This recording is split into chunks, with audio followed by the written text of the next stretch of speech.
Bonjour à tous. Hier, jeudi 15 octobre, marquait le début de la campagne présidentielle. Nos équipes ont sillonné les quartiers généraux des différents candidats retenus par la commission électorale indépendante, la CEI.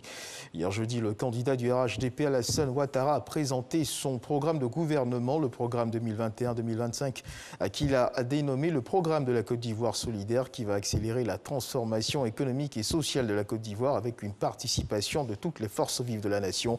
Du côté de l'opposition, Conan Bédier du PDCI et Pascal Affinguessan du FPI, au terme d'une rencontre qu'ils ont eue, ont annoncé face à la presse qu'ils ne se sentaient pas concernés par le processus électoral. Kouadio Konan-Bertin lui annonçait mercredi dernier qu'il procéderait au lancement de sa campagne ce vendredi à Divo.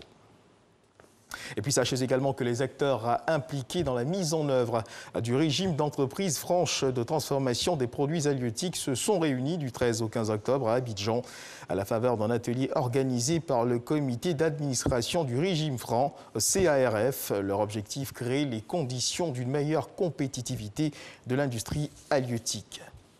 Et chaque année, le 16 octobre, l'Organisation des Nations Unies pour l'alimentation et l'agriculture, la FAO, célèbre la Journée mondiale de l'alimentation, JMA.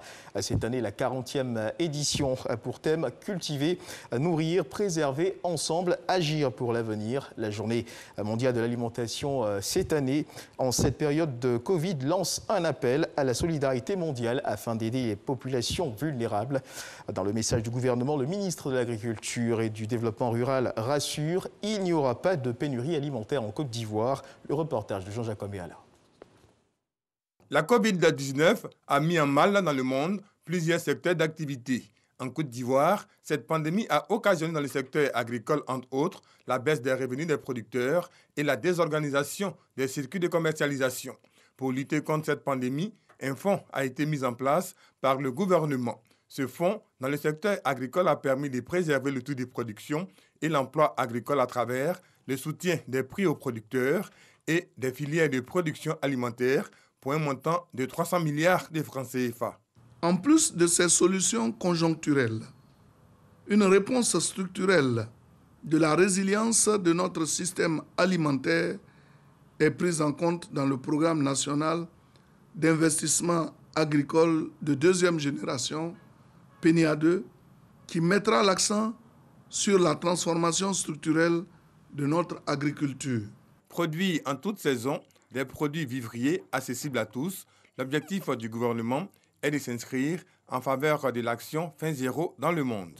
Avec le prolongement de la pandémie à Covid-19, le gouvernement a pris les mesures pour assurer la sécurité alimentaire des populations.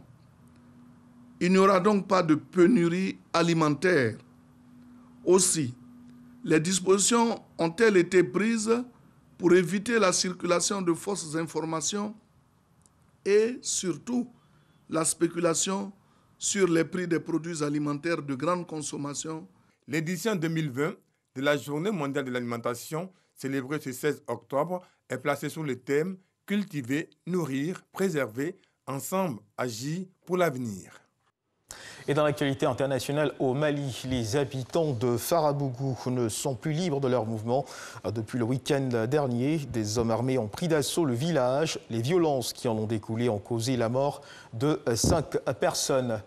En Guinée, la campagne électorale bat son plein. Cellou Dalein Diallo et Alpha Condé, le président sortant, ont paradé dans le cadre de cette campagne, allant ainsi à la rencontre de leurs électeurs. L'élection devrait se tenir ce dimanche. 12 candidats sont en lice.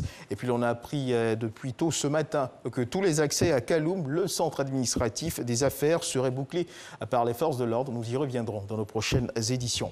Aux États-Unis, Joe Biden et Donald Trump, les deux rivaux à la présidentielle américaine, se sont exprimés à la même heure, mais chacun de leur côté sur 2 chaînes différentes, dans le cadre d'émissions dans lesquelles les candidats sont interrogés par de simples électeurs. Principal sujet au cœur de ces échanges, la gestion de la Covid-19. C'est la fin de ce flash d'information. Rendez-vous à 13h pour le journal.